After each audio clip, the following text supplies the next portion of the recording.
La Tour Eiffel et la Seine, c'est le décor de rêve que choisissent de plus en plus de voyageurs étrangers pour vivre un grand moment.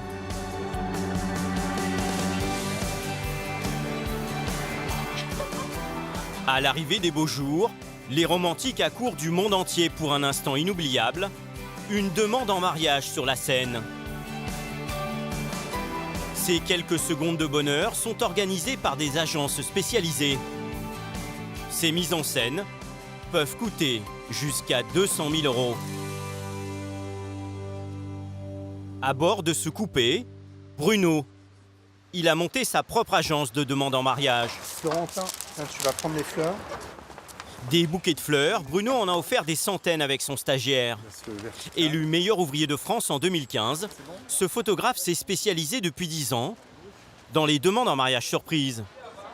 Son terrain de jeu préféré, le célèbre fleuve parisien. Je pense pas que ce soit un hasard si la quasi-totalité des demandes en mariage que j'ai photographiées ont été faites le long de la Seine. On a des endroits romantiques qui font un petit peu penser au Paris rêvé que s'imaginent beaucoup de touristes. À chaque fois, Bruno est contacté sur Internet par un homme qui désire faire une surprise à sa belle. Tel un détective, le photographe va rencontrer discrètement le monsieur avant pour régler les derniers détails. C'est le moment où on va pouvoir lui montrer qu'on gère les choses, parce qu'à mon avis, il doit être un petit peu en panique. Bruno a été sollicité par un client colombien. Nos deux espions lui ont donné rendez-vous près de son hôtel. La future fiancée ignore tout de ce qui l'attend. On est sur place, on va l'attendre ici parce que je ne veux pas me faire repérer dans la réception de l'hôtel. Tiens, le voilà. Il y a des moments où on a vraiment l'impression d'être dans un film, mais c'est la vraie vie aussi. Et je veux que ça se fasse toujours le plus naturellement possible. Danilo a 27 ans et ne connaît sa compagne que depuis 8 mois, mais il en est certain, elle est la femme de sa vie. Ça me fait plaisir de vous voir en personne après tous ces échanges.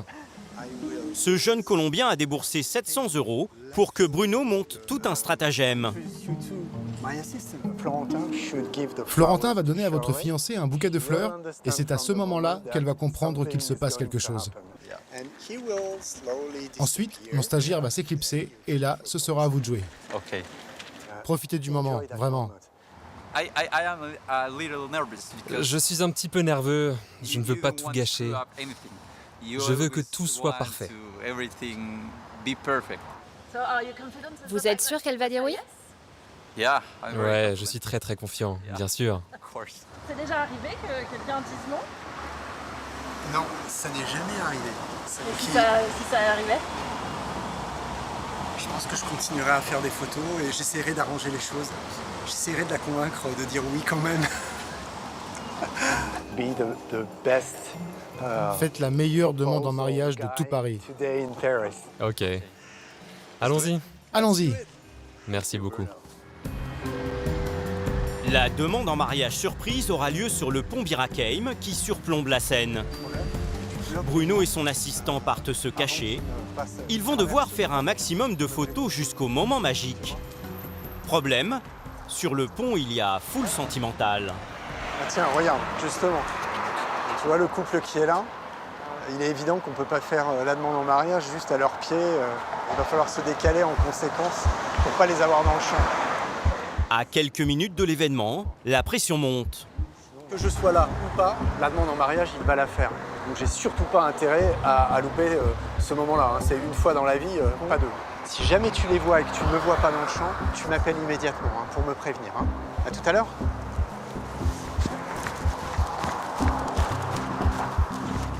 À peine 5 minutes de planque, les tourtereaux sont déjà en vue.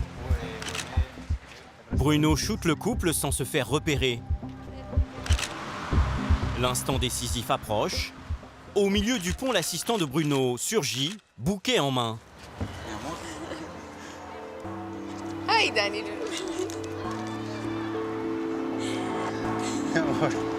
Mon amour, je veux que tu sois la mère de mes enfants. Je t'aime et je sais que je t'aime. Je suis fier d'avoir une femme comme toi à mes côtés. Bruno a réussi la photo qu'il fallait faire. Est-ce que tu veux m'épouser, mon amour? Oui. Ah mon Dieu.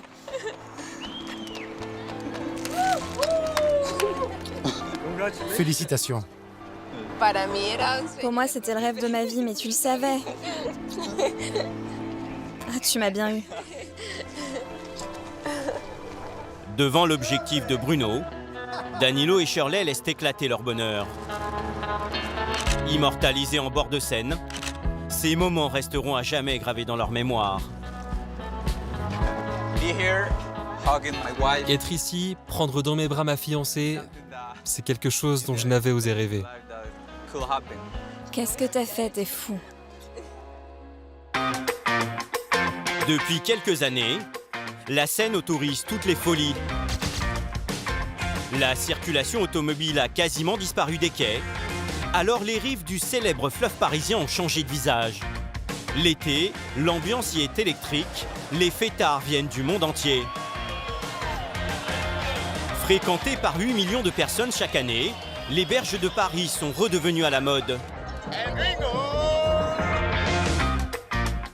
Cette ruée vers la Seine est menée par de nouveaux conquistadors. D'immenses bateaux de plusieurs millions d'euros offrent du rêve à tous les étages. Rooftop prisé. On vient du Venezuela tous. On est vraiment heureux. Terrasses bondées. Restaurants haut de gamme. À suivre un cabillaud, 2 pintades et 3 riz de veau. En coulisses, de grands chefs étoilés comme Jacques Cagnat luttent pour redonner du lustre à la gastronomie sur la Seine. Bah bien sûr que c'est une terrine de luxe, on est dans un restaurant de luxe ici. Ma petite dame, hein? Pour reconquérir le fleuve, certains jeunes talents ont monté des business étonnants. Derrière le bar, vous avez de quoi vous rafraîchir, vous avez des verres, vous avez tout. Vous faites comme chez vous, vous servez. Avec ces véritables salons flottants dotés de bars intégrés, Évrard a lancé une nouvelle tendance, des bateaux apéros qui font fureur.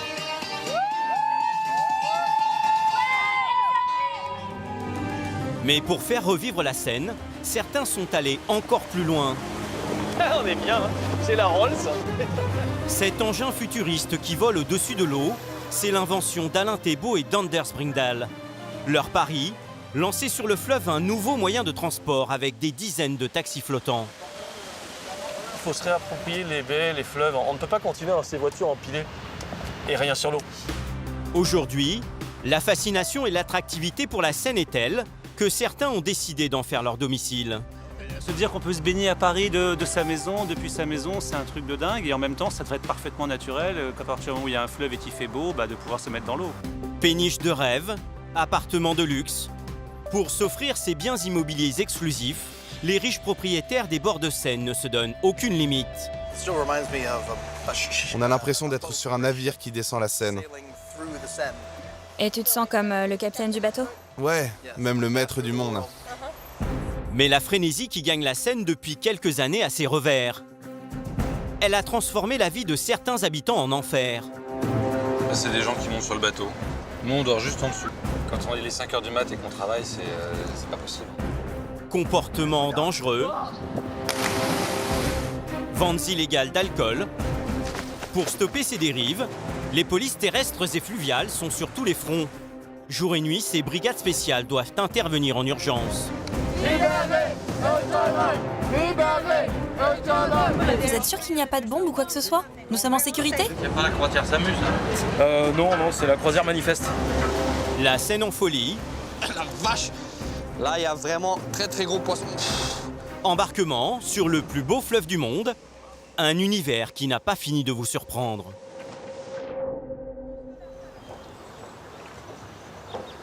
Salut! Bienvenue, bonsoir. Je note ceux qui sont à l'heure. En ce samedi soir, Solène a donné rendez-vous sur la Seine à une 50aine d'invités. Anne, Renaud, Margot, Séverine, Hervé, Raph, Tess. Solène vit en banlieue parisienne et travaille dans l'immobilier. Elle et ses amis ont payé 2 000 € pour naviguer sur le fleuve toute la soirée. On fête l'anniversaire de mon mari, Franck. Voilà, c'est une surprise, il n'est pas au courant. Donc il y a famille, amis, il y a une quarantaine de personnes. Allez!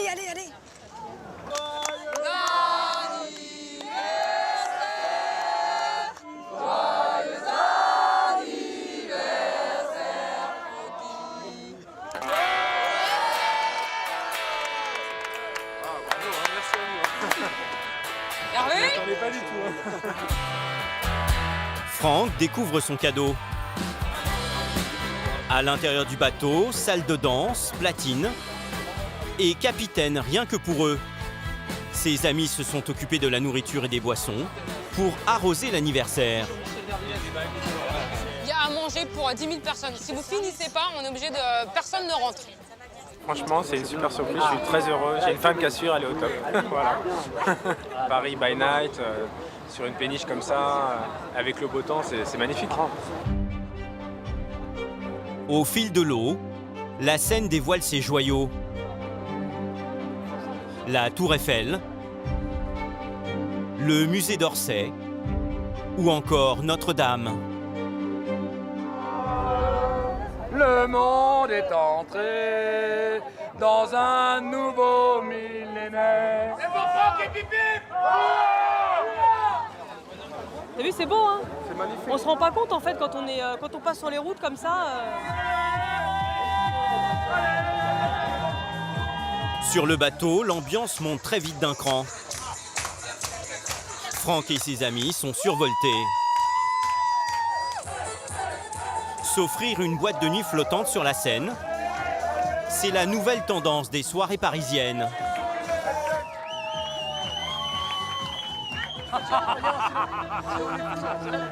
Franck n'est pas au bout de ses surprises. Ce soir, le fleuve va lui offrir un événement exceptionnel. Le plus grand feu d'artifice d'Europe.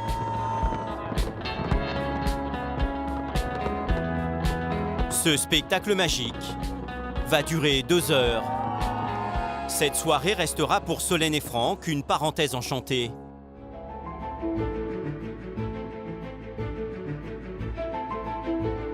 Mais d'autres entretiennent une relation fusionnelle avec ce fleuve, au point d'en avoir fait un mode de vie. La Seine est devenue leur quotidien.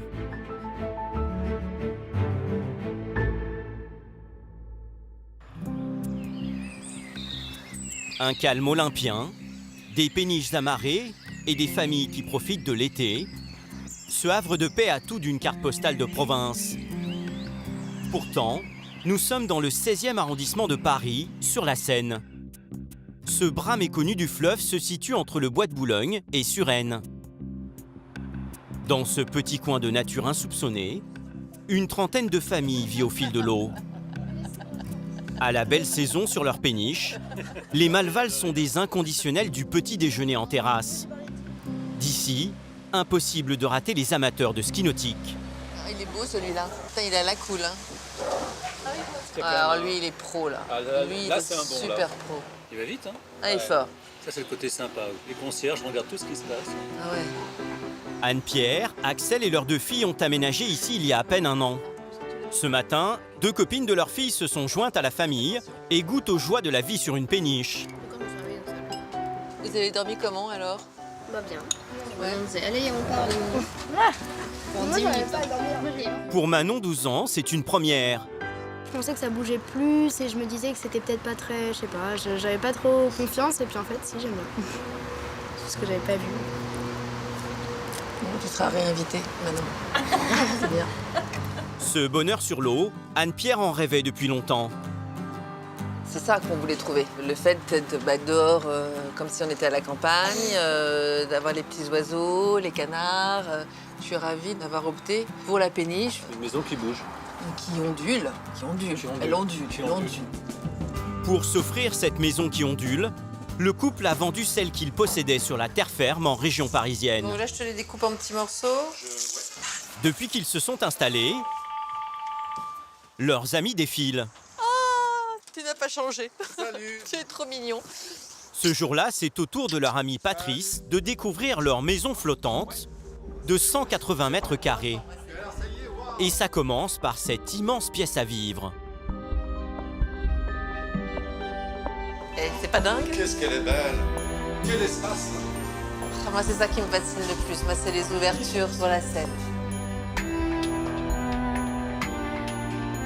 Parce que même nous, tous les matins, je veux dire, quand on se lève, on est encore sous le choc. Oh, les baies vitrées! Waouh! Le vrai luxe, c'est d'avoir de la vue de chez soi, parce que c'est ça agrandit, ça... c'est magique de regarder tout, été comme hiver, nuit et jour, tout est beau, quoi. Aujourd'hui, tout est beau, mais au départ, ce n'était pas gagné. Pour s'offrir cette péniche, Axel et Anne-Pierre ont dû d'abord débourser 750 000 €. Alors c'est cher certes, hein, mais c'est vrai que par rapport à Paris, ici le prix du mètre carré, il est 2 fois moins cher, donc le choix il a été très vite fait. Mais le couple a dû remettre la main à la poche. Car à l'époque, voilà à quoi elle ressemblait. Une péniche frécinée rouillée, construite 100 ans plus tôt, qui n'offrait que 100 mètres carrés de surface habitable. Pour tout rénover et gagner 80 mètres carrés supplémentaires, Anne-Pierre et Axel ont fait ajouter une superstructure sur l'ancien toit. Entre le coût des travaux et l'achat, réaliser leur rêve a coûté au final plus d'1 million d'euros. On s'est appliqué, hein. On a réfléchi, hein. Ouais, c'est... Il y a eu du taf là. Vous êtes fiers quand vous montrez votre péniche? Ah oui. Bah, je le veux, on le veut, bien sûr, je suis fière. T'as vu cet escalier? C'est génial. Ah ouais. Donc ça, c'était la timonerie. La timonerie, c'était la cabine de pilotage. Il y a encore 50 ans, le navire transportait des marchandises sur la Seine.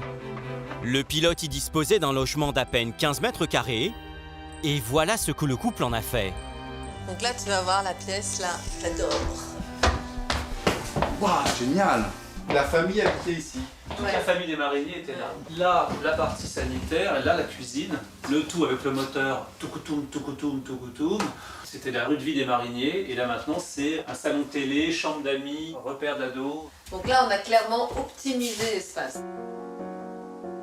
Et donc là, on arrive dans la partie, ce qu'on appelle inférieure du bateau. Ça va desservir des chambres. C'est ça. Nous sommes sous l'eau, là. En dessous de l'eau. Là, ouais, t'as la niveau. coque. Et dans la partie bucolique, tu vois, du couloir, c'est charmant à chaque fois, quoi. C'est génial, on dirait une petite... Tu vois, on se balade dans la campagne. Pour ouvrir, il faut pas être pressé. Et ce n'est pas tout. À fond de cale, l'immense espace destiné aux marchandises a été transformé en 3 chambres et 2 salles de bain. Elles sont bien là-dedans. Là-dedans, c'est des petites chambres quand même qui sont 12-13 mètres carrés quand même. Hein. Non, au départ, on leur avait dit qu'elles auraient des chambres immenses parce qu'on avait une péniche. Et puis en fait, on a tout bouffé avec notre chambre. Donc là, c'est le dressing. Donc on y arrive.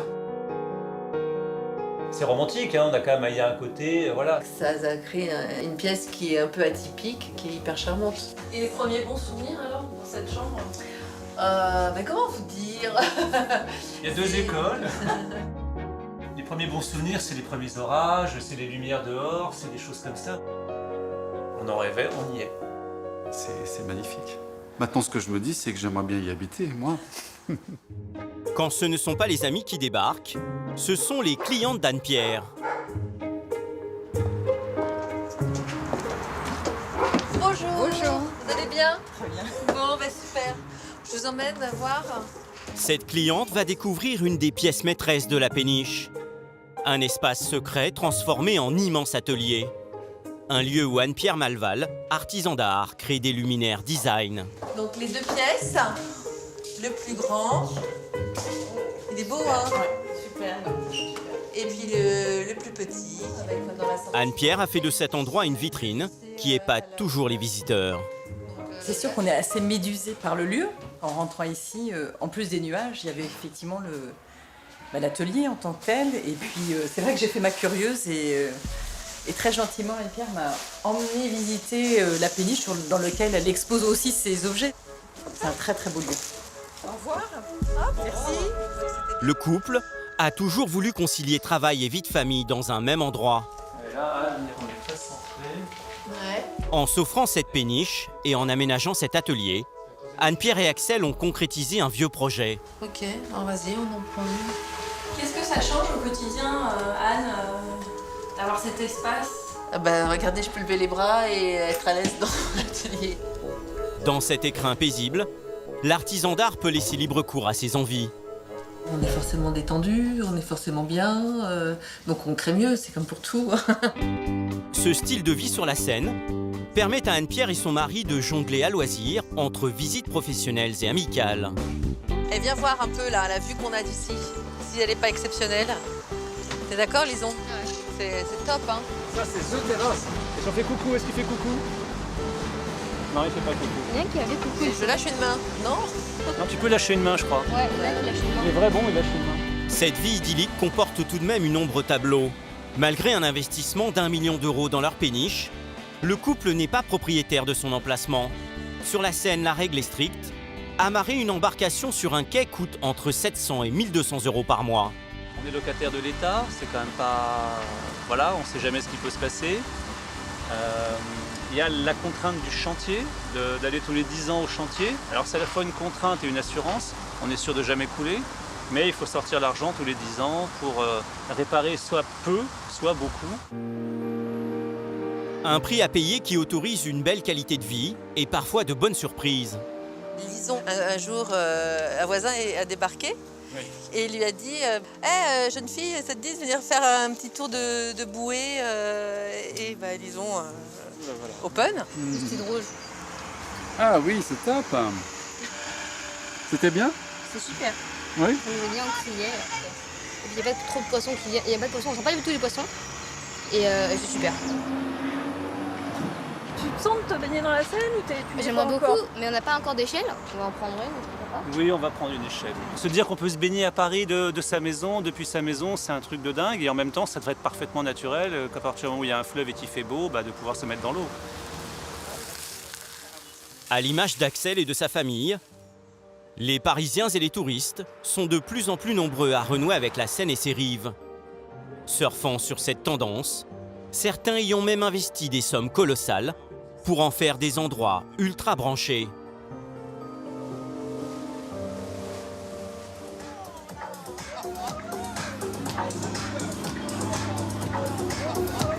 Si le fleuve de la capitale s'est réveillé, c'est entre les Invalides et le Grand Palais que ce renouveau est le plus flagrant, notamment sous le pont Alexandre III.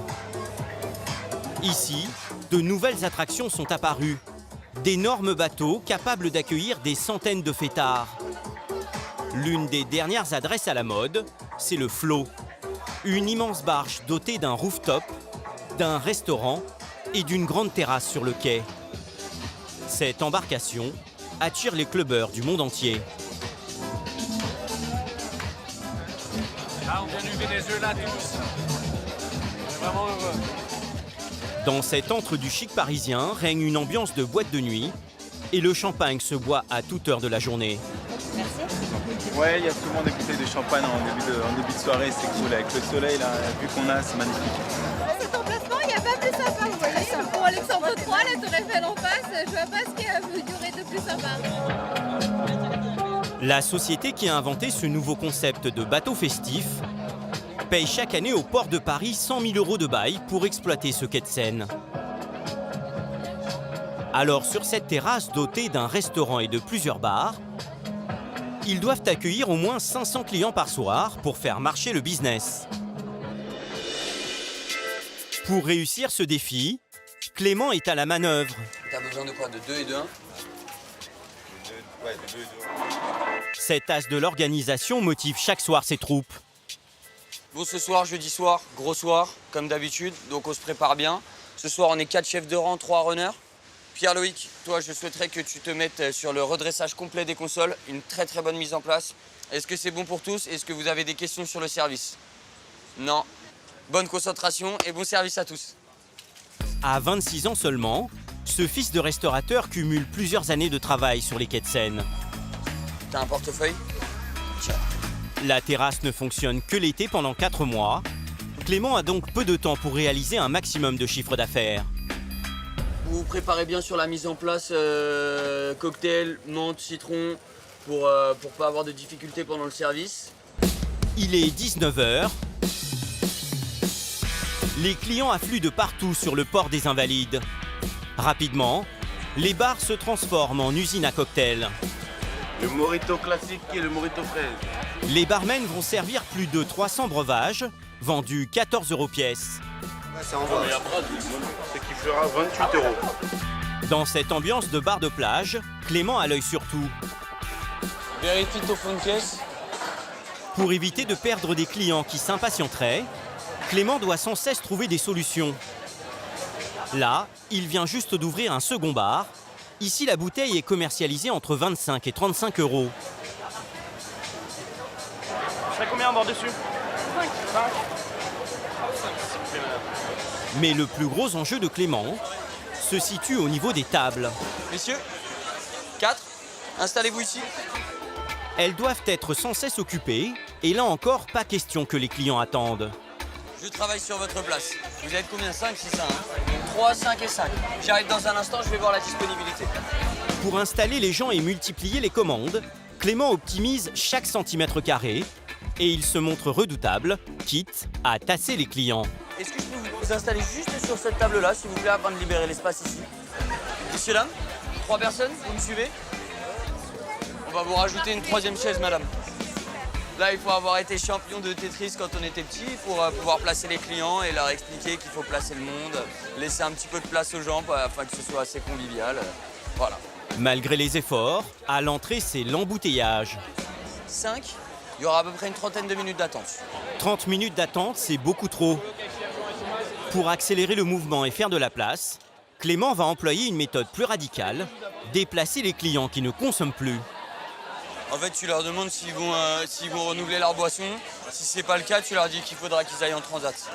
Et par exemple, ces dames qui sont ici, si dans un quart d'heure, 20 minutes, elles ne sont pas reconsommées, je leur demanderai d'aller dans la partie transat, où normalement elles doivent être si elles ont commandé au bar. Juste pour laisser place en fait à la queue et avoir une fluidité du service. Bonsoir.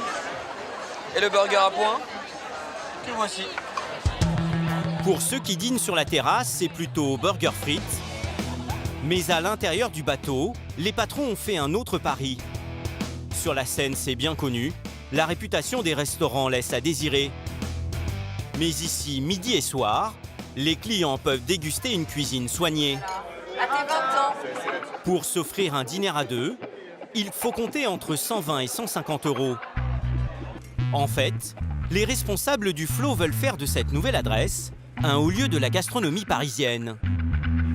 À suivre un cabillaud, 2 pintades et 3 riz de veau. L'homme qui est chargé de répondre à cette ambition, c'est Gérard Cagnat.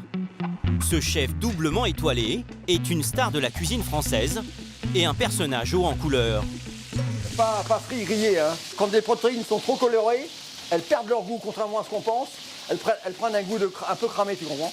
Et on veut le goût de la viande quand même. Hein. Gérard Cagnat est rémunéré comme consultant. Ses conseils, il les prodigue au chef Geoffroy Rambert, un ancien de la Tour d'Argent. Même si la cuisine est exiguë, Gérard Cagnat affiche la même exigence que dans les grands restaurants. Je voudrais qu'on travaille la crêpe de homard parce que je voudrais qu'on revoie complètement le risotto. D'accord. Il faut le mettre par terre, le recommencer. On va se mettre un petit peu en déséquilibre pour avoir un peu peur, c'est bien. Hein? Oui, le riz de veau marche fort. Le riz de veau, il ne bougera pas. L'autre ne bougera pas. On a un agneau super, il ne bougera pas. Mais on a besoin de faire sortir des plats un peu comme des joueurs de football. On les met sur le banc. Pas mal ça. Pas mal, tiens. On les met sur le banc de touche, on fait rentrer des remplaçants qui sont là pour devenir titulaires. Pas mal non plus ça. Donc les plats remplaçants vont devenir titulaires. Pas mal, non?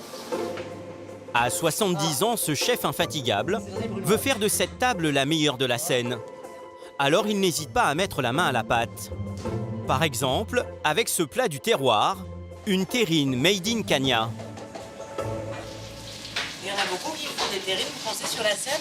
Sur la Seine, sur la Seine, I am the only Gérard Cagnat. C'est pour ça qu'il me garde. C'est pour ça qu'il y a longtemps qu'il m'aurait mis à l'eau, hein, qu'il m'aurait jeté par-dessus bord. C'est pour ça que je vous dis que je suis un voyageur clandestin. Un jour, vous allez voir un mec qui va flotter sur la Seine, c'est Gérard Cagnat. La terrine version Cagnat, c'est une déclaration d'amour à la gastronomie. Une farce de porc fermier, salé, poivré, légèrement alcoolisé avec Porto et cognac.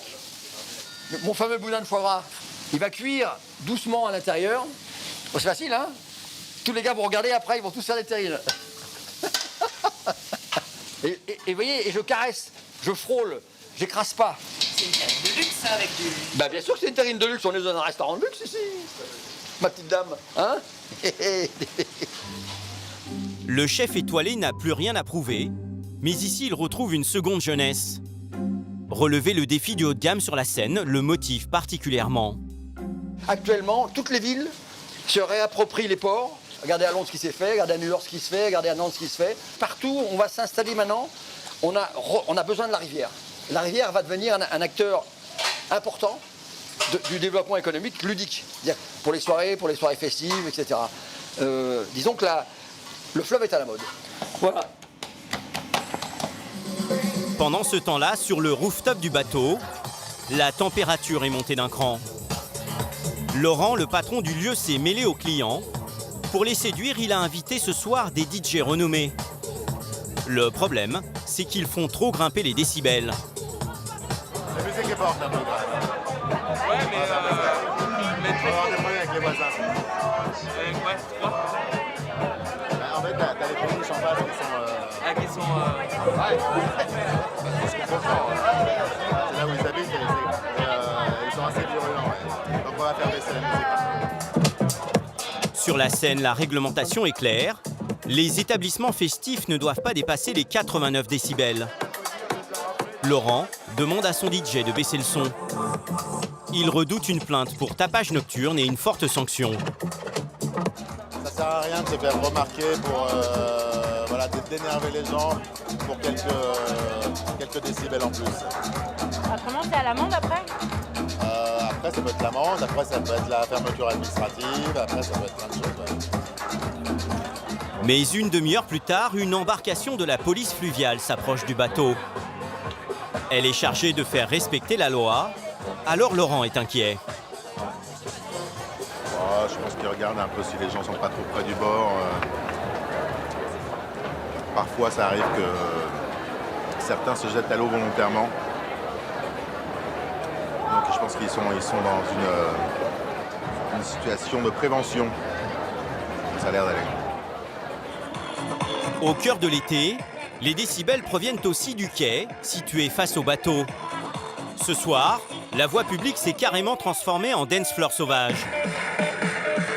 Ce DJ en herbe a amené ses platines, c'est pourtant interdit. Une platine pour mixer un petit peu là, sur la scène, pour mettre un peu d'ambiance. Essayer de faire danser un maximum de gens. Regardez, ils dansent, ils sont contents.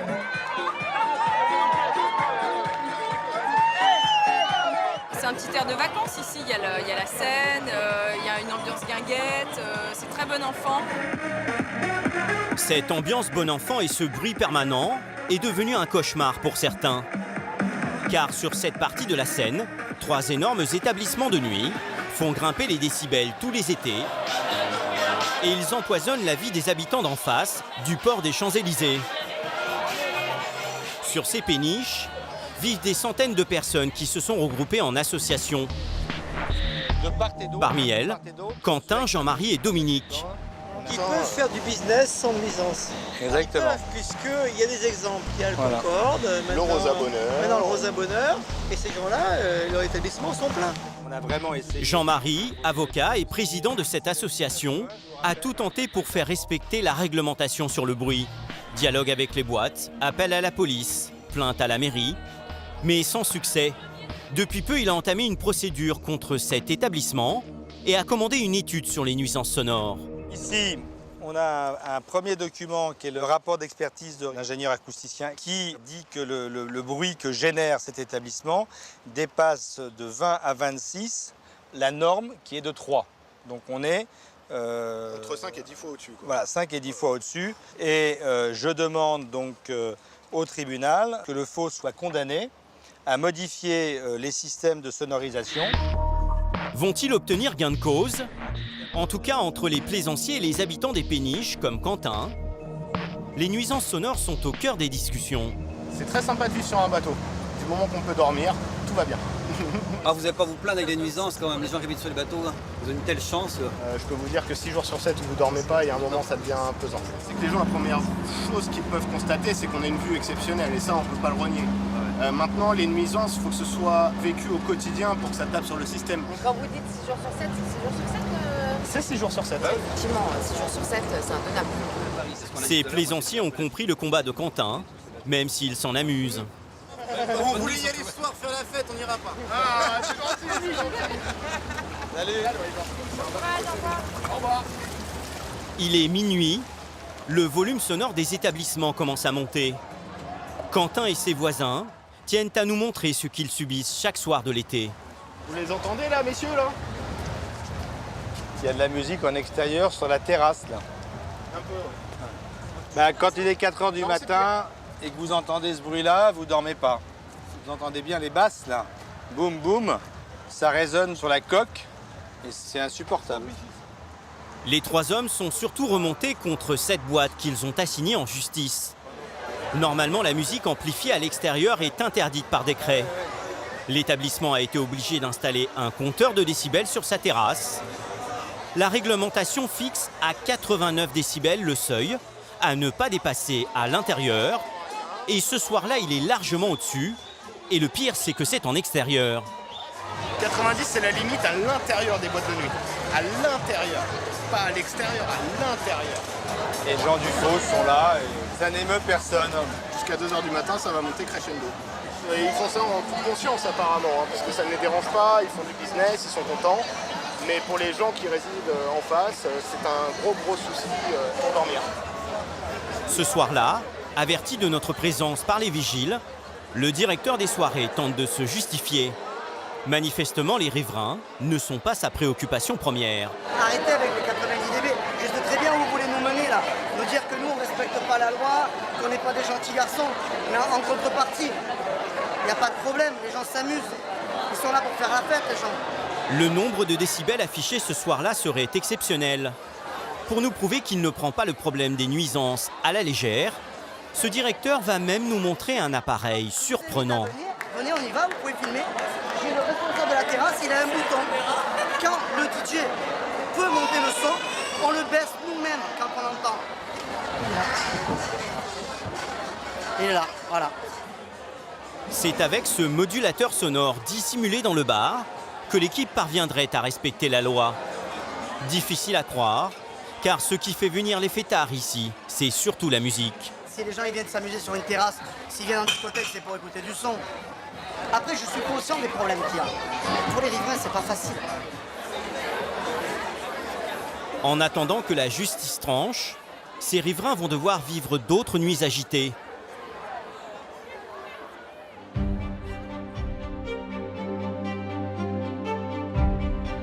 Si le bruit est un problème difficile à supporter, d'autres habitants de Péniche subissent des situations encore plus graves.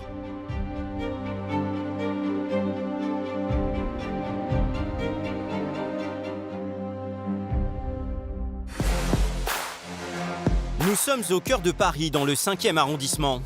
Comme décor, la cathédrale Notre-Dame. Forcément, ces quais de Seine sont les plus prisés de la capitale. À l'heure de l'apéritif, les touristes et passants affluent et ils ne sont qu'à quelques mètres de la péniche de Pierre. T'as bien ramassé tes tomates, toi ? Pierre, 33 ans, habite ici depuis sa naissance. Depuis que ses parents sont partis à la retraite, il a hérité de cette péniche et y vit avec sa compagne. C'est quand notre prochaine navigation là ? Le couple adore vivre au fil de l'eau et a toujours des projets de navigation. Bois-le-Roi. Ah, c'est beau, Bois-le-Roi. Ce serait pas mal qu'on s'arrête à Vernon. Ah oui, ce serait bien de dormir à Vernon. Et on pourrait s'arrêter à Connelle aussi. À l'arrivée des beaux jours, dès qu'ils le peuvent, Pierre et sa compagne prennent la poudre d'escampette, car ils ont un petit problème.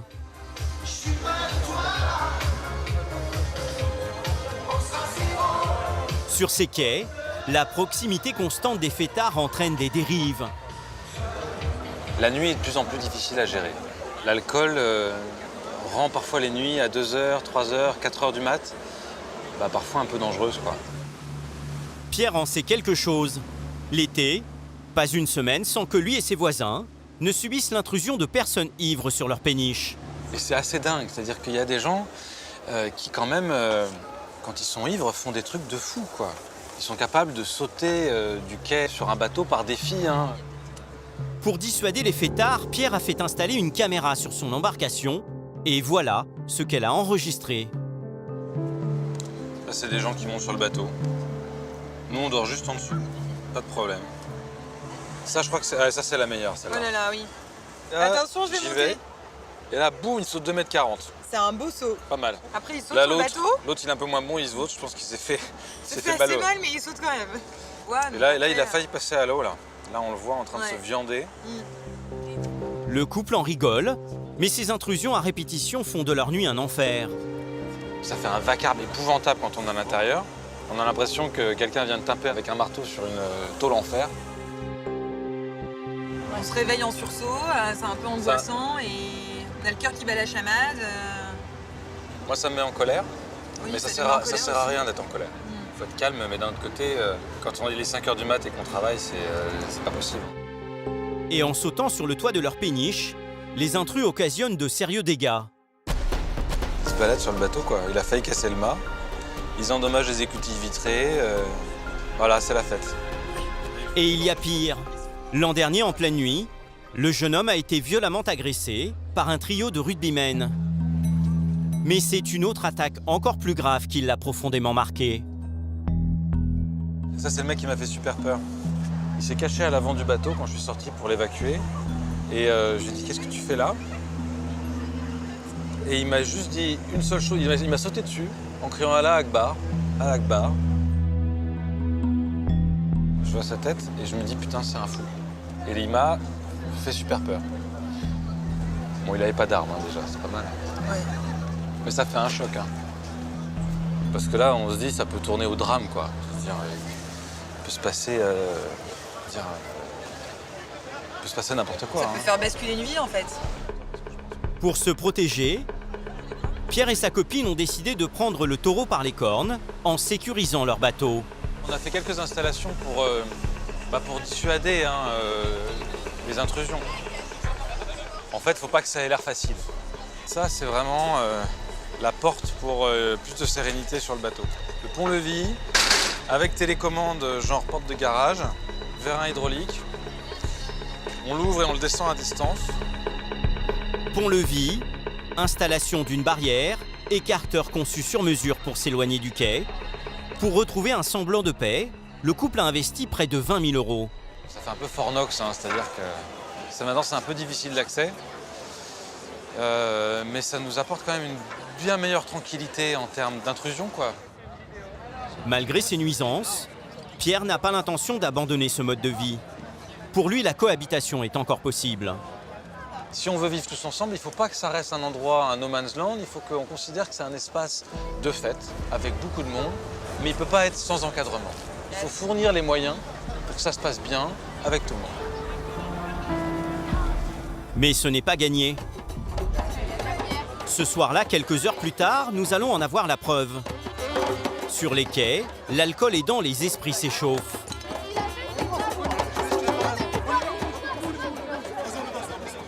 Il est 1 h du matin.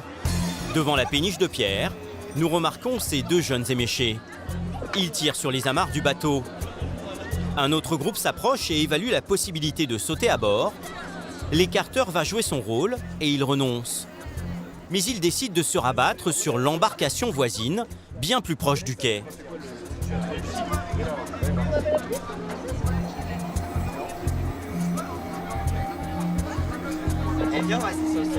Inconscients, les deux intrus piétinent sans vergogne les écoutilles en plexiglas, au risque de les briser.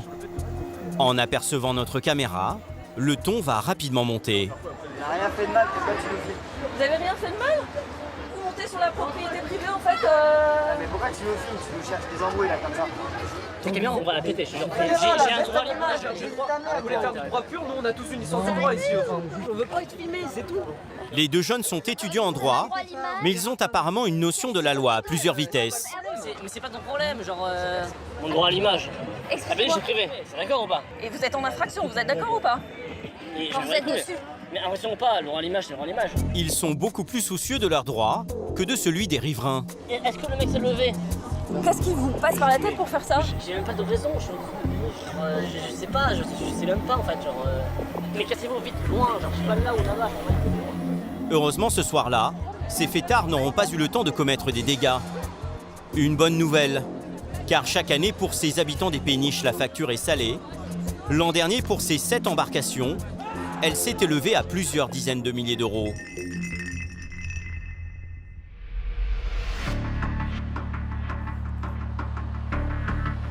Pour lutter contre l'insécurité et les mauvais comportements, il existe sur la Seine une police spéciale, la brigade fluviale. T'as pas une blague à nous raconter? La FLUV, comme on l'appelle, a installé sa base au centre de Paris. Cette unité de la préfecture de police est composée d'une centaine d'agents, tous formés à la plongée. Leur mission, faire respecter la loi sur le fleuve, mais surtout sauver des vies. Dans la Seine, la baignade est interdite, mais l'été, certains jeunes se jettent à l'eau, par défi, et prennent d'énormes risques. Ces derniers mois, plusieurs accidents se sont déroulés, et chaque année, quelques personnes meurent par noyade. Ce jour-là, les hommes de la fluviale partent s'entraîner dans ces eaux dangereuses. La Seine, elle est vraiment sa vie et tous les jours c'est différent. Et donc les conditions de visibilité, les conditions de courant, ça nous permet en fait d'éliminer certains facteurs qui peuvent nous stresser quand on va partir sur une intervention de plongée, de recherche de personnes par exemple. Et bien on sait que ces facteurs-là, c'est bon, on les maîtrise parce qu'on les a testés aujourd'hui. C'est pour ça qu'on nous appelle les plongeurs, parce qu'on a des gants de vaisselle. Si ces policiers s'équipent autant au niveau des mains, ce n'est pas seulement à cause des températures froides du fleuve. Au fond de l'eau, ils trouvent de drôles de choses. Cet après-midi-là, au bout de quelques minutes d'immersion, les hommes de la fluviale découvrent toutes sortes d'épaves.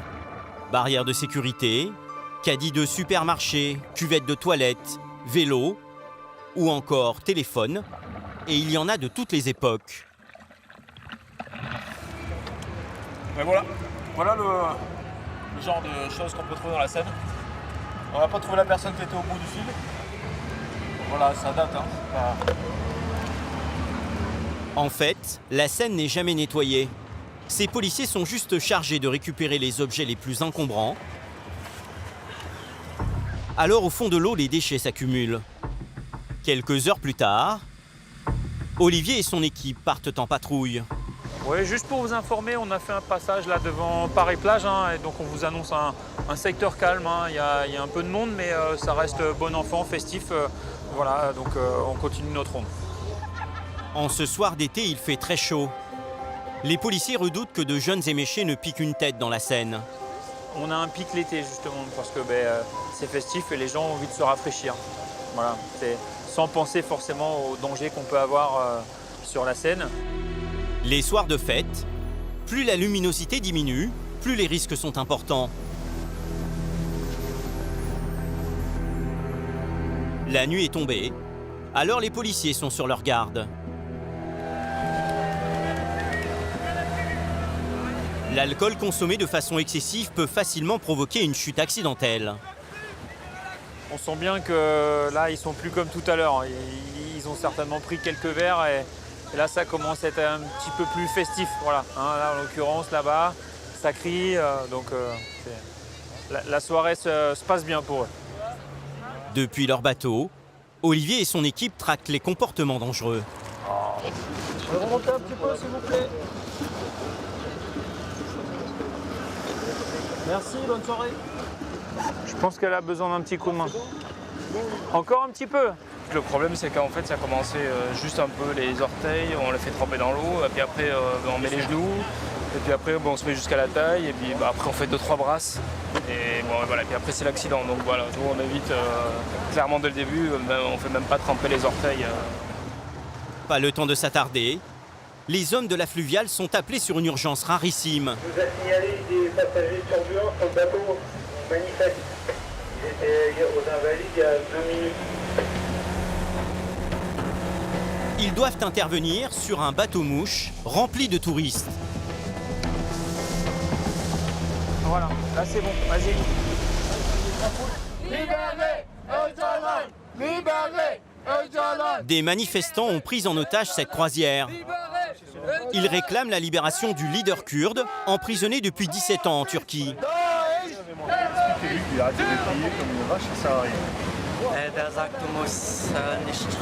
Les gens qui sont importants, les politiques et tout ça, ils sont pas sur les quais en train de... Vous savez très bien, c'est que des jeunes. Le comportement des manifestants affole les passagers, comme cette touriste argentine. Vous êtes la police? Vous ne pouvez pas nous laisser sortir? Vous n'êtes pas là pour notre sécurité? Si, bien sûr. Ok, eh bien nous devons sortir d'ici. Il n'y a aucun problème sur le bateau. Comment vous le savez? Avez-vous bien vérifié? Nous avons contrôlé toutes les personnes, ne vous inquiétez pas. Et ce sont des gens bien? Vous êtes sûr qu'il n'y a pas de bombe ou quoi que ce soit? Nous sommes en sécurité? S'il vous plaît, ne vous inquiétez pas. Je ne vous fais pas confiance, on veut sortir là, tout de suite. Rapidement, la peur gagne d'autres personnes. Est-ce que vous voulez descendre du bateau? Oui, on veut tous descendre de ce bateau. Bon, d'habitude, on fait pas arrêter le bateau, mais là, ils sont vraiment tellement paniqués, les gens, qu'on préfère les faire débarquer et qu'ils finissent leur soirée tranquillement, plutôt que ça sème la panique et qu'ils transmettent la panique à tout le monde sur le bateau. Vous pouvez discuter avec moi, venez. Il y a des gens qui veulent profiter de leur croisière, ils ont payé, vous comprenez, pour la croisière, et là vous êtes en train de tout gâcher. Madame, c'est monsieur, excusez-nous pour vous déranger. Excusez-nous. Voilà, vous avez fait vos excuses, c'est bien. Allez-y, débarquez. Désolé. Parce que... Désolé. Pardon. C'est pas la croisière s'amuse. Non, c'est la croisière manifeste. Ce soir, la croisière s'arrête. Pour cette fois, les manifestants kurdes repartent sans être inquiétés. Quant à la vingtaine de touristes effrayés, ils quittent le navire. Plus de peur que de mal pour tout ce petit monde. Pendant que la fluviale s'attelle à sécuriser la Seine, d'autres unités luttent contre les délinquants qui gravitent autour du fleuve. Pour ces policiers, c'est sur la terre ferme que tout se joue. Chaque année, 8 millions de personnes fréquentent la Seine et ses berges, un chiffre en constante augmentation et une manne considérable pour tous ceux qui tentent d'en tirer profit. Vendeurs de souvenirs, transporteurs sans autorisation, ils sont des centaines à quadriller les quais. Depuis quelques années, un nouveau type de commerce s'est développé l'été, la vente clandestine d'alcool. Bière, rosé ou mauvais champagne, de vrais débits de boissons ambulants. Bonjour, combien vous les vendez les bouteilles de bière? 4 €. 4 €? Vous avez des bouteilles de rosé aussi? Rosé les vins? Ouais. Tu vends combien la bouteille? 10 €. 10 €? En fait, ce vendeur clandestin achète la bouteille de rosé autour de 3 € en supermarché et la revend 3 fois son prix. Et auprès des touristes, ça marche. Est-ce que je peux avoir 4 bières pour 10 €? D'où venez-vous? Roumanie. Vous pensez que c'est un bon prix? C'est un bon prix. Le bar à côté, c'est 5 € la bière. Ici, j'en ai 4 pour 10 €. C'est un bon prix. La plupart de ces personnes sont originaires d'Inde ou du Bangladesh et agissent en réseau. Ils vivent en banlieue parisienne et arrivent en groupe dès le matin pour travailler jusqu'à la tombée de la nuit. C'est un bon boulot? Oui, c'est un bon boulot. Il y a beaucoup d'argent à se faire. Combien vous gagnez par jour? 100 ou 120 €. Pour combattre ce commerce illégal, une brigade de surveillance a été créée il y a 2 ans. Thibaut, Michael et Nicolas travaillent dans cette nouvelle unité. Leur objectif ce jour-là, empêcher les ventes sauvages de boissons entre la Tour Eiffel et le Trocadéro, à 2 pas de la Seine. Il y en a.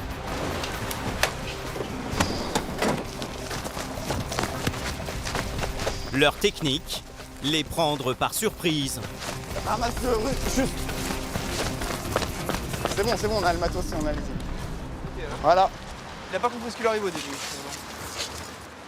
Ils sont là tous les jours, dans tout le secteur, Quai Branly, Tour Eiffel, Champ de Mars. Ils sont vraiment là tous les jours. Mais on est là aussi tous les jours.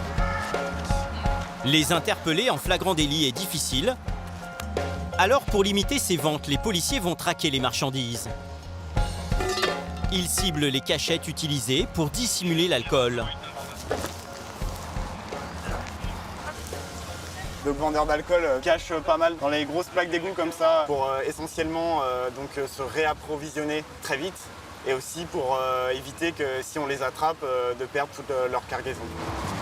Fouiller chaque recoin ou cavité est une tâche fastidieuse, mais qui ce matin va porter ses fruits. 1 centième de ce qu'il y a dans tout le secteur. Il les dissimule dans les buissons, les plaques d'égout. Dans certains endroits à l'autre côté, carrément dans les poubelles. Dans les poubelles avec les déchets. Ce serait beaucoup mieux de pouvoir avoir la personne avec nous. Mais bon. C'est le jeu du chat et la souris, comme on dit. Hein.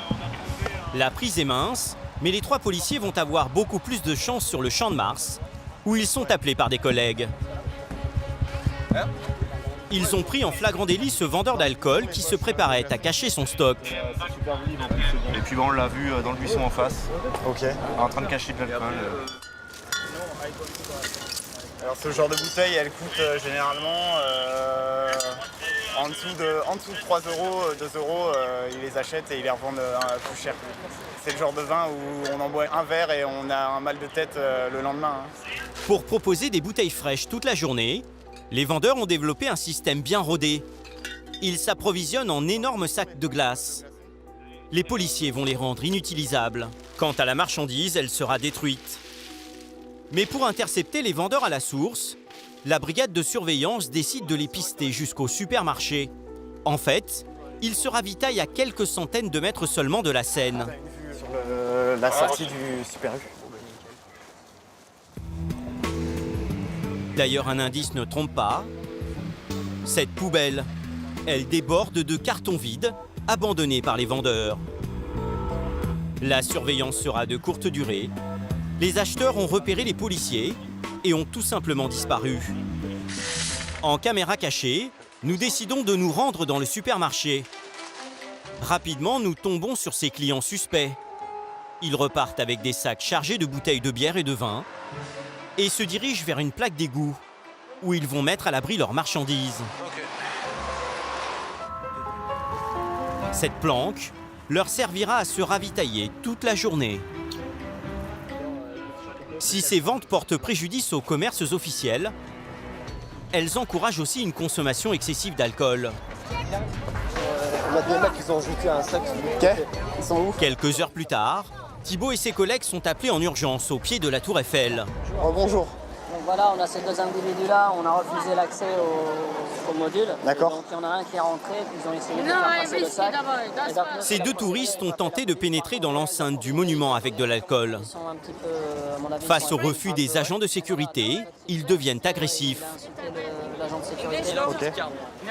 Identity card. Alcoolisé, l'un des individus refuse de se soumettre au contrôle. La patrouille va tenter de l'évacuer, mais la situation dégénère.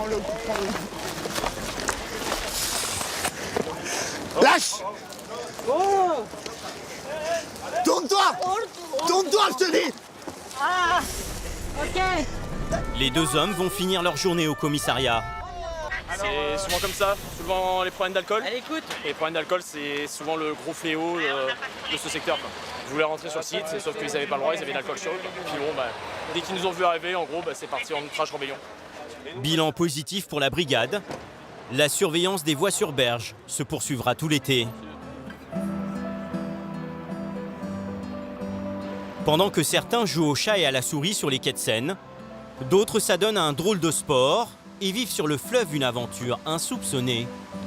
Elle se déroule loin du centre de Paris et de la foule des touristes. Pour la découvrir, il faut se lever tôt. Il est 7 h du matin. Sur les rives de la Seine de l'Ouest parisien, Mitch et ses amis se préparent à une étonnante expédition. Il y a du matériel là.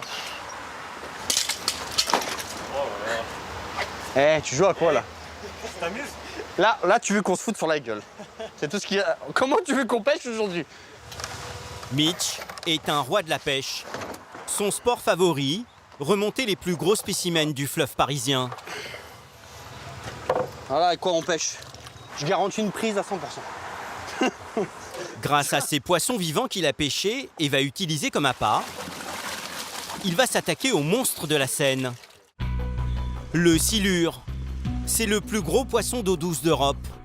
Il mesure jusqu'à 2,70 m et peut peser plus de 100 kg. Il se cache au fond des fleuves, alors le remonter est toujours un combat. Pour le gagner, Mitch et son équipe aguerrie ont tout prévu. T'as le moteur à essence, là, le thermique qui va nous propulser, qui va nous emmener sur les endroits pour aller très vite. Et là, le moteur électrique, on va guider à l'aide de la télécommande. Donc ce moteur électrique-là, il va nous permettre de nous déplacer silencieusement sur les endroits où on pêche pour éviter que le poisson nous entende. Donc ça, c'est pareil, outil indispensable pour la pêche de silure, pour être très discret. Parce que le thermique, on ne l'utilise absolument pas quand on est en accent de pêche. Faut surtout pas, sinon les poissons, ils partent. Ce stratège de la pêche n'est pas peu fier de son embarcation. Il y a investi 30 000 € et vous n'avez encore rien vu. Là, c'est bon, c'est bon, c'est bon. Impeccable.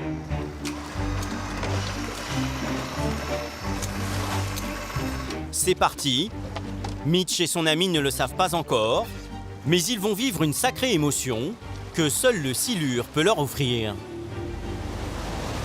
On ne trouvera pas plus gros en eau douce, c'est celui qui va nous procurer plus de sensations, qui va nous faire plier le matériel, qui va nous faire mal au dos et qui va nous procurer voilà, des sensations démentielles.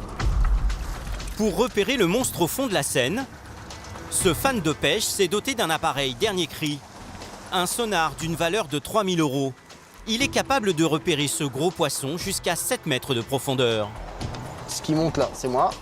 Donc moi je suis au-dessus, Rémi est un peu plus sur le fond. Lui. Oh là là, regarde le poisson! Mitch a repéré un silure, mais il se fait désirer. Là, on voit que c'est un très très gros poisson parce que du coup là, il y a le montage Jérémy qui est là. Il est monté dessus, on le voit bien, à hauteur de son appât là. Donc ça c'est un poisson, on arrive un petit peu à donner une approximation, je pense, entre 1m80 et 1m90 là. Et c'est encore plus énervant quand on a ce genre d'outil là. On les voit monter. Alors si tu pêches sans ustensile comme ça, tu sais pas, c'est du poisson en dessous. Mais nous, toute la journée, on voit ça. Toute la journée, on les voit monter. Et au bout peut-être du 40e poisson, on va peut-être en faire un.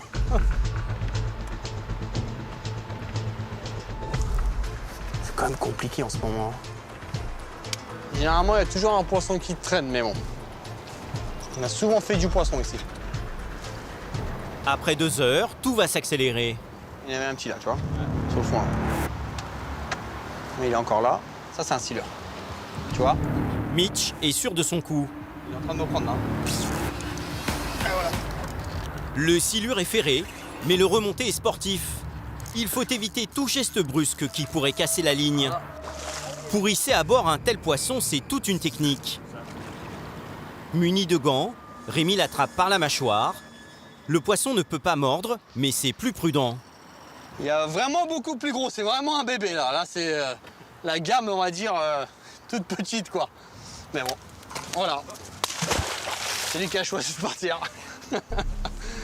Mitch garde le sourire, mais cette première prise est loin de le satisfaire. Des silures de 2,50 m ont déjà été pêchées dans la Seine. Hors de question d'abandonner. Mais il va falloir faire avec le trafic. Mitch le sait, la Seine est loin d'être un fleuve tranquille. Les manœuvres impressionnantes des péniches peuvent faire basculer n'importe quelle partie de pêche.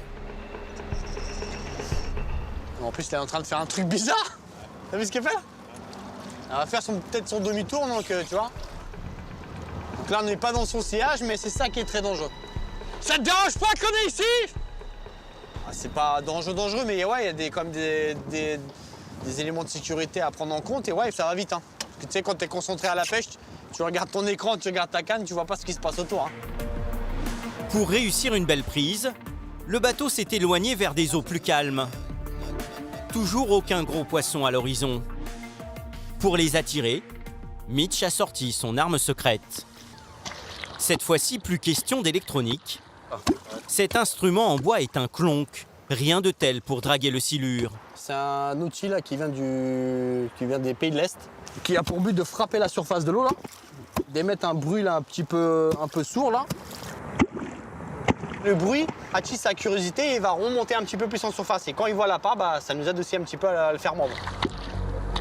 Le bruit et les vibrations vont-ils attirer le silure vers la surface et les appâts vivants? Visiblement, Mitch a mis dans le mille. Un spécimen s'approche de la ligne de Rémi. Ah, il y a un beau poisson là sur le fond. Là. Voilà. Allez hop. Ouais, ça tire. À l'autre bout, la bestiole est beaucoup plus puissante et coriace que la précédente. Oh, t'as du mal ou quoi? Pour espérer la remontée, Rémi doit agir en douceur et fatiguer le poisson. Ah ouais, il y a vraiment une très belle pièce de poisson là. Hein. Ramène-le-moi. Tu l'attrapes? Ouais, je vais te l'attraper. Oh là là, il est pas rendu, hein. C'est le jeu. La vache. Là, il y a vraiment très très gros poisson. Et voilà, bien joué. C'est ça qui nous fait vibrer, hein. Sur la pêche, c'est ça. C'est quand on voit des gros morceaux comme ça. En plus, ça, c'est un vieux poisson. Mitch et Rémi sont tombés sur un mastodonte. Pour connaître sa taille, ils partent le mesurer sur la berge. Mais ils doivent faire très vite et le rafraîchir pour éviter qu'il ne meure avant de le relâcher. Et verdict, 2,5 m. C'est pas mal. C'est joli, hein? Non? Magnifique. La vache. Un gros poisson, hein? Les sportifs de passage n'en reviennent pas. Je fais une photo pour ma fille. Oui, venez. Avec plaisir. Ce cycliste n'en avait jamais vu de sa vie. Une belle bête, hein? Impossible de conserver le poisson plus longtemps hors de l'eau. Ce monstre est relâché. Il part rejoindre les milliers de congénères qui peuplent les profondeurs de la Seine. À l'image de Mitch et de ses amis pêcheurs, ils sont nombreux à succomber au charme du fleuve parisien. Les quais de Seine sont peuplés de personnages dont on ne soupçonne pas le rapport qu'ils entretiennent au fleuve.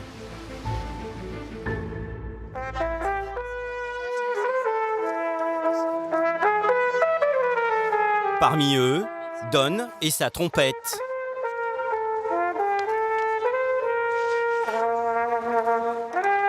Don n'est pas un musicien de rue, il ne fait pas la manche. Cet Américain à Paris est multimillionnaire.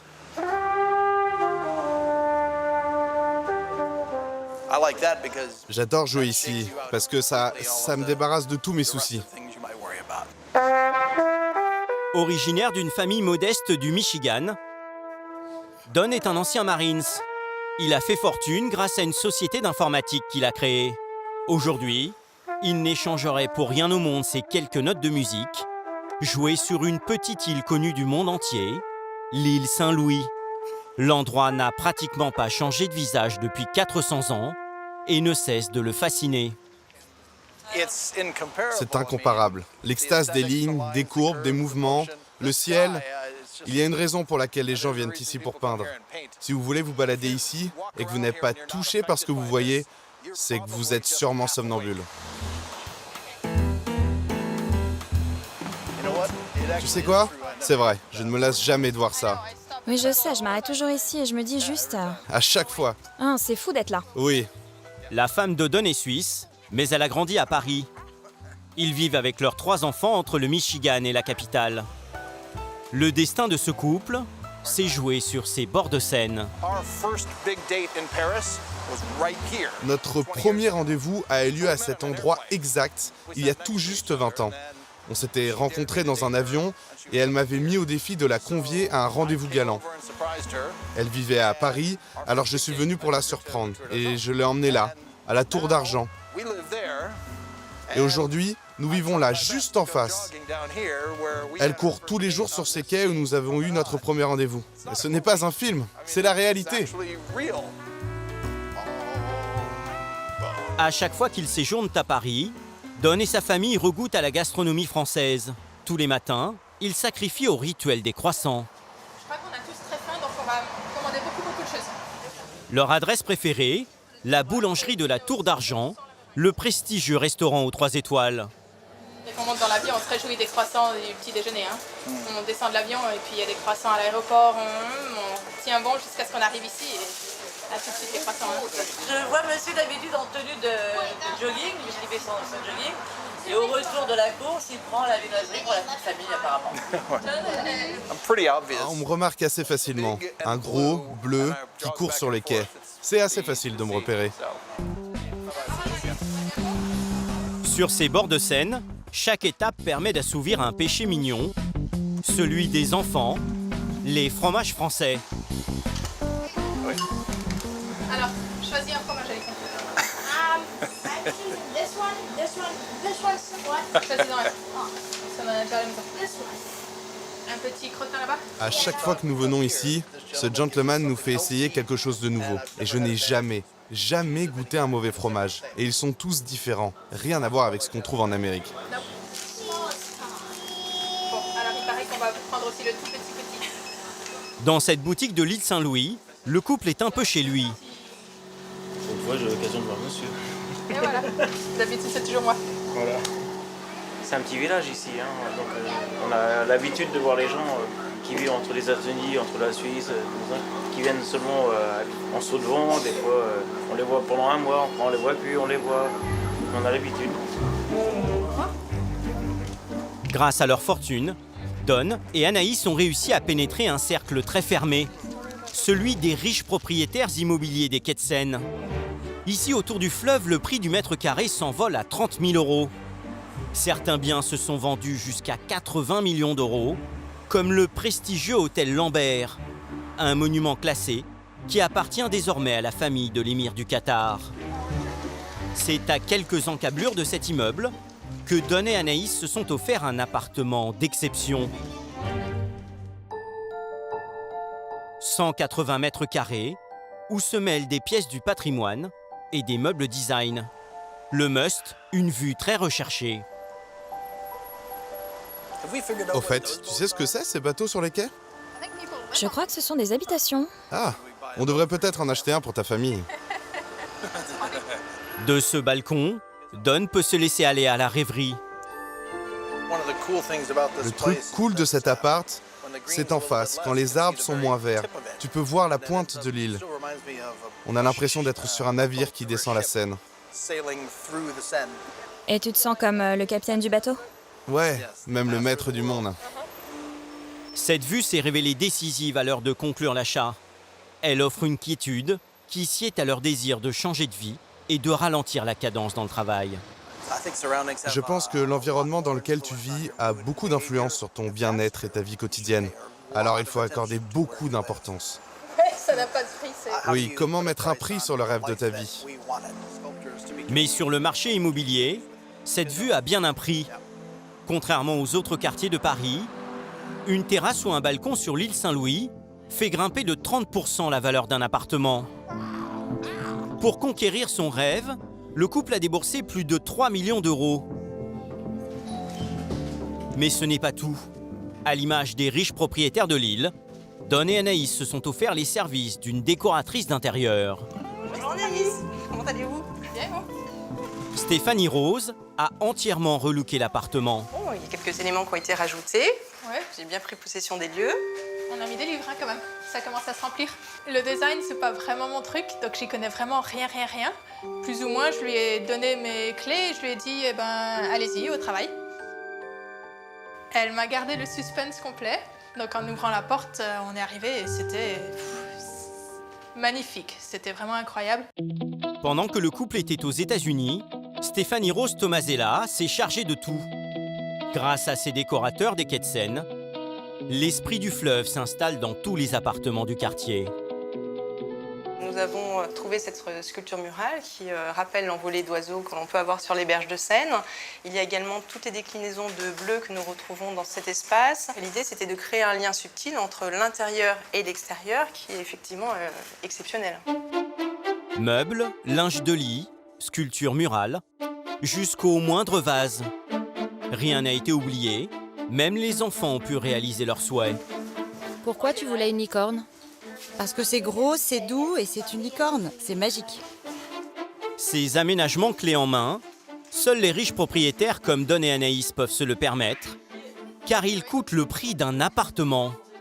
On avait un budget de décoration qu'on a, je pense, pas beaucoup dépassé. 250, 300? Oui, voilà, on était entre 200 000 et 300 000 euros. Ouais. La somme est énorme, mais Don et sa femme ont réalisé leur rêve sur scène. C'est vraiment relaxant de regarder l'eau. C'est hypnotique. Ça change de couleur. Les ambiances changent sans arrêt. Tiens, regarde, il y a un nouveau bateau. Don ne s'en doute pas encore, mais depuis sa fenêtre, il pourrait bien apercevoir dans quelques mois un drôle de nouveau bateau. Pour diminuer les problèmes de circulation sur les quais, voici peut-être la solution. Le Sea Bubble, une embarcation conçue pour devenir un taxi flottant. Dotée de 2 ailes sous la coque et de moteurs électriques, elle est écologique. Ses inventeurs, Anders Bringdahl, ancien champion du monde de planche à voile, et Alain Thébault. Voler au-dessus de l'eau a toujours été pour lui un rêve. Alors il a dévoué sa vie à l'hydroptère, un bateau volant avec lequel il a battu le record de vitesse à la voile en 2009. Une technologie qu'il veut mettre au service de la Seine. Les voies sur berge sont congestionnées et sur l'eau, regardez cet espace utilisable. Donc il est temps de se réapproprier, comme dans l'ancien temps, les fleuves sur un mode zéro émission, zéro bruit, zéro vague, en faisant voler tout le monde. Pour faire naviguer des dizaines de taxis flottants, l'inventeur a réuni 100 millions d'euros grâce à des investisseurs. Mais il doit d'abord convaincre la ville de Paris. Ce matin, il a donc organisé un test avec une invitée de marque. Ça va, Anders? Ça va très bien. Très bien, bonjour. Anne Hidalgo, la maire de Paris, a manifesté son intérêt pour ce projet. Les deux inventeurs espèrent la séduire avec ce prototype. Ils ont également convié la presse.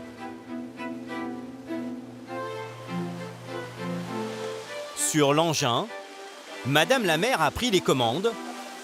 Visiblement, la balade lui a beaucoup plu. Génial, moi j'adore. C'est magnifique, c'est silencieux, c'est confortable, c'est ludique. On a pris quelques petits virages assez sympas aussi, vraiment très agréable. J'ai hâte de l'étape suivante. L'étape suivante, c'est la mise en circulation de ces taxis flottants. Pour Alain, c'est juste le sens de l'histoire. Le fait d'arrêter de polluer, d'être entassé sur les quais dans les bouchons, et ça, clairement, c'est l'avenir. Regardez, depuis le début de cette interview, on n'a rien vu passer sur l'eau. Non, franchement, il faut se réapproprier les baies, les fleuves. On ne peut pas continuer à avoir ces voitures empilées et rien sur l'eau. Pour rendre son projet réalisable, Alain Thébault s'appuie sur l'expertise d'un architecte mondialement connu, Jacques Rougerie. L'homme vit sur cette péniche parisienne depuis 1977. Sur ce bras de Seine, ses sorties avec cette étrange voiture rouge ont contribué à sa légende. Il y a ma voiture amphibie. Donc on voit les deux hélices à l'arrière. Je voulais avoir une voiture qui aille sur l'eau. Et l'histoire de cette voiture, il s'en est construit 3600 en Allemagne. Il en reste une dizaine à peu près à travers la France, dont celle-ci. Voilà, donc pendant plus de 10 ans, je m'en servais vraiment régulièrement. À l'époque où son véhicule fonctionnait encore, ses escapades amusaient beaucoup les riverains. Sa voiture amphibie, c'est un peu l'ancêtre du taxi flottant. Également océanographe, Jacques Rougerie a installé ses bureaux dans sa péniche. Ici, il a imaginé des maisons et des villes entières sous les océans. Alors ici, c'est notre projet un peu fétiche, le fameux Sea Orbiter, qui est la synthèse de tous ces projets, toutes ces réalisations que nous avons menées d'habitat sous-marin. Là, on est en train de réaliser, mais c'est en cours de chantier d'ailleurs, Nausicaa, donc, qui est un musée aussi de la mer, c'est le musée européen de la mer. Sur sa péniche, il a même créé une piscine. Ça fera 40 ans que j'ai construit ce bassin. Dès que j'ai acheté cette péniche, j'ai voulu faire ce bassin sous l'eau, au cœur de ma péniche. Il y a 2 ans, il a embarqué dans l'aventure Sea Bubble. Ils ont fait un 3D avec tout l'ensemble de la structure en panneaux solaires. C'est génial. J'ai essayé les projecteurs sous-marins l'autre soir. C'est extraordinaire. Après, il faut qu'on fasse attention aux moindres détails d'attache, parce que c'est ça. Sa mission, concevoir un embarcadère futuriste capable d'héberger plusieurs taxis flottants. Vous allez avoir cette station à la gare d'Orsay, enfin au musée d'Orsay plus précisément. Voilà, donc ce sera la première génération des stations Sea Bubble. C'est une belle aventure. Voilà. À chaque fois qu'il évoque ce nouveau moyen de transport, l'architecte est intarissable. À travers un engin qui ne fait aucune vague, qui se déplace là comme une libellule au-dessus de l'eau, comme un papillon, vous voyez, c'est sûr que vous verrez Paris d'un autre œil. Ça ne fait qu'amplifier ce rapport charnel, sensoriel à l'eau. Et le Sea Bubble est un engin qui s'adapte parfaitement dans nos nouveaux cadres de vie. Là, vous glissez sur l'eau, vous surfez sur l'eau. Donc c'est magique de découvrir Paris comme ça. Pour que les Parisiens aient un jour cette chance, toute l'équipe travaille d'arrache-pied à 800 km de Paris. Près de Marseille, le port de La Ciotat. Ici, les clients se pressent pour réparer les plus beaux yachts de la planète. Au milieu de ce géant des mers, Alain multiplie les tests sur ses futurs taxis flottants. J'ai la feuille d'essai, Jean. Les deux inventeurs ont un problème. Pour que leur engin vole sur l'eau, ils doivent le pousser à 20 km/h au moins. À cette vitesse, le taxi flottant décolle parfaitement. Mais à Paris, la réglementation interdit d'aller aussi vite. Impossible de dépasser les 12 km/h. Alors Alain s'arrache les cheveux. Ok, on repose. Pour Paris, c'est de la basse vitesse aujourd'hui. Et ça, c'est une vraie contrainte. C'est un peu comme si vous étiez sur une bicyclette et qu'on vous disait, bah, tenez votre vélo, voilà votre vélo, mais la vitesse max est de 4 km/h. Vous avez un pied par terre quasiment tout le temps. Bon, là, c'est un peu pareil. Voler de manière lente, c'est très compliqué.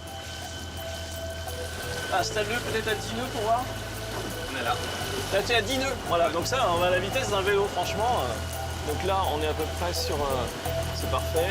L'allure vient de passer sous les 10 nœuds, soit moins de 20 km/h. L'embarcation s'enfonce dans l'eau. On est un peu cabré, non? Un peu cabré. Ok. Et là, la hauteur de vol, c'est quoi? 30... T'es à 32 cm, c'est quand même... En poursuivant les essais à faible vitesse avec de faux passagers, c'est encore pire. L'embarcation perd de sa stabilité.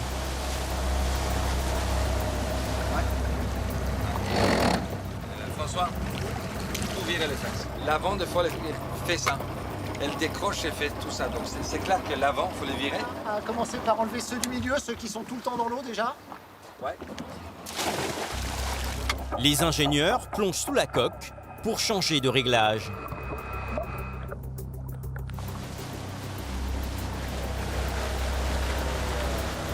Mais rien n'y fait. Ce jour-là, Anders décide de jeter l'éponge. Là, ce que tu vois, ça fonctionne pas. Donc c'est pas la peine d'insister, ça marche pas. Si le duo d'inventeurs veut imposer son nouveau moyen de transport, il va devoir demander une dérogation pour aller plus vite. Alain veut y croire. Lancé à toute vitesse, il est persuadé de conquérir le public parisien. Ah, on est bien, c'est la Rolls. La mairie de Paris et le ministère des Transports autoriseront-ils une vitesse de plus de 20 km/h? Dans quelques mois, ces engins du futur fileront peut-être sur la Seine.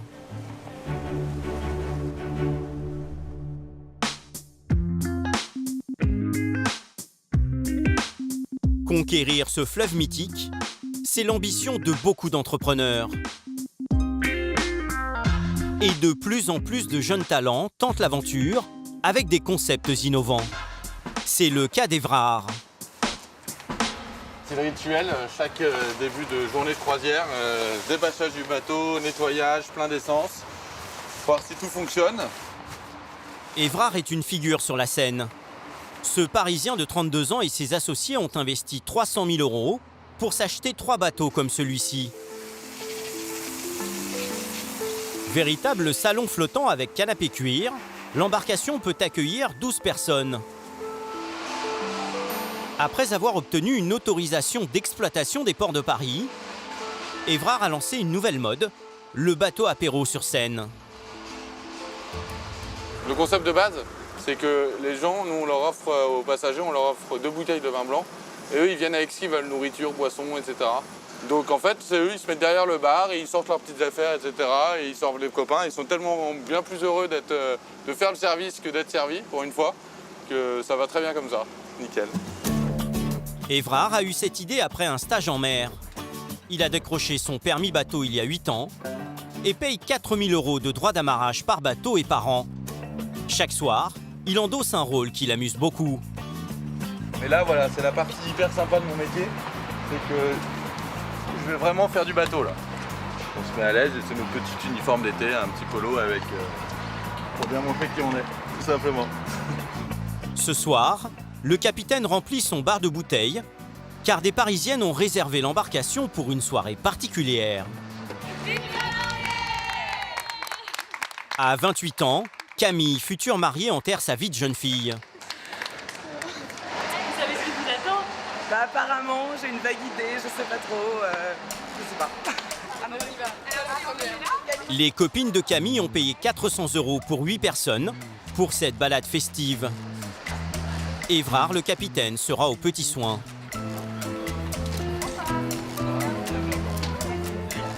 Mesdemoiselles, bonsoir. Bonsoir. Alors, je suis votre capitaine pour ce soir. Je m'appelle Évrard. Si vous avez la moindre question, vous n'hésitez pas. 2-3 consignes de sécurité toutes simples. Si vous êtes tout à l'avant en même temps et qu'il y a des vagues, vous risquez d'être mouillé. Sachez-le. Et après, derrière le bar, vous avez de quoi vous rafraîchir. Vous avez des verres, vous avez tout. Vous faites comme chez vous, vous servez. Si vous voulez brancher de la musique, c'est possible aussi. Vous branchez un iPhone. Et voilà. Et après, vous n'avez plus qu'à vous amuser. Énorme surprise. J'ai trop hâte de commencer là. Je sais pas ce que ça donne, je sais pas où on va, mais c'est trop bien. On a pris plein de trucs de quoi grignoter pour prendre l'apéro. Les amis de Camille ont tout prévu. Un apéro à la bonne franquette avec rillettes, fromage et petits biscuits. Et pour l'ambiance, elle s'en charge.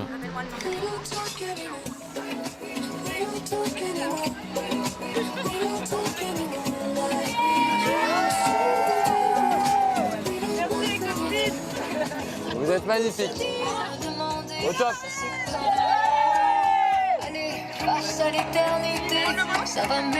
C'est quand même hyper beau Paris. Non mais c'est complètement bateau, mais c'est vrai. Et surtout là, dans la nuit, avec les monuments éclairés, les ponts et tout ça, c'est... La bande de Parisiennes redécouvre la capitale et savoure.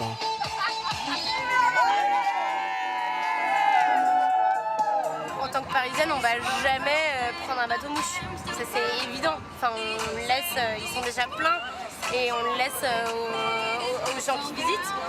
Donc là, c'est vrai que ça permet de redécouvrir sa ville, de passer un moment sympa avec des amis. Et voilà, le cadre est quand même idyllique. On est bien assises, on a tout ce qu'il faut, il y a la musique. Les Parisiens, quand ils sont sur le bateau, il y en a c'est à ce moment-là qu'ils se rendent compte qu'ils vivent dans une ville qui est magnifique, etc. Et ouais, ça leur rappelle qu'ils ont beaucoup de chance. Et ouais, non, ils sont toujours émerveillés. Pour épater ses clientes, Évrard a ses petites astuces.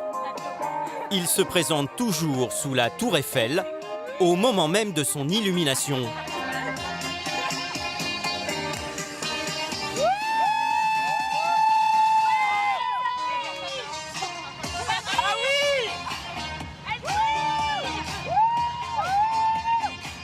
C'est ça que ça marche à tous les coups. Ça fera toujours rêver les Parisiennes. Ce soir, Évrard a conquis Camille et ses copines.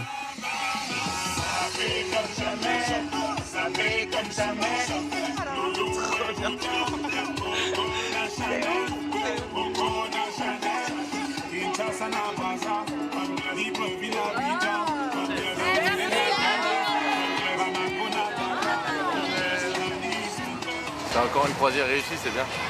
C'est cool.